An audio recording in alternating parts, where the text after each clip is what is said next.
Hi there. In this chapter, we will cover TechView Check Sheets. Check sheets in TechMan can be added to jobs to be completed by technicians in TechView. They range from service check sheets, inspection check sheets, or even vehicle health checks. Hover over the Jobs tab in your TechMan system and select TechView Check Sheets. Here you can see the ready-made check sheets in the TechMan system. Here we have a courtesy car checklist, 3 types of service check sheets, and a vehicle health check. First, let's try editing an existing check sheet, and let's start with the vehicle health check. Click on Edit on the right-hand side to start making changes. Let's scroll down and view the existing question groups and questions. The only question group in this instance is simply named Questions. If we wanted to add additional question groups, we could do so by clicking Add Question Group. Here we can also select Answer Questions as a group, which will enable the technician to answer the group as a whole, as opposed to opening each individual question.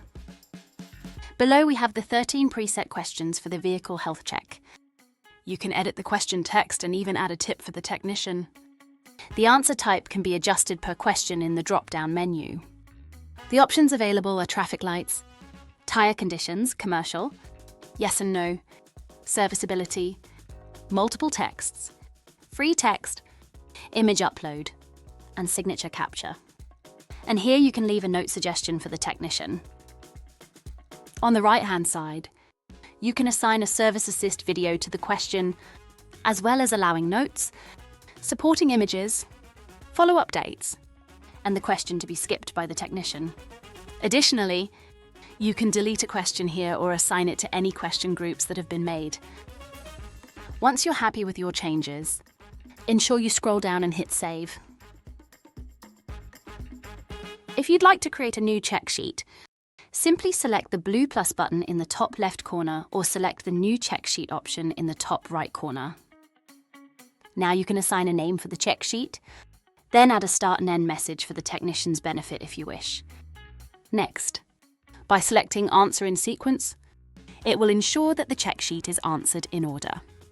The check sheet can be set up to be added to all new jobs and also to be signed off on TechMan at the point of invoicing. From here, you can add question groups and questions as shown during the edit step. When creating or editing an existing job using the Check Sheets drop-down menu, you will be able to select the desired check sheet and add it to the job. Remember to then save the job at the bottom here. Thanks for watching. For further assistance, feel free to visit our help centre to reach out to our support team. We're always here to help.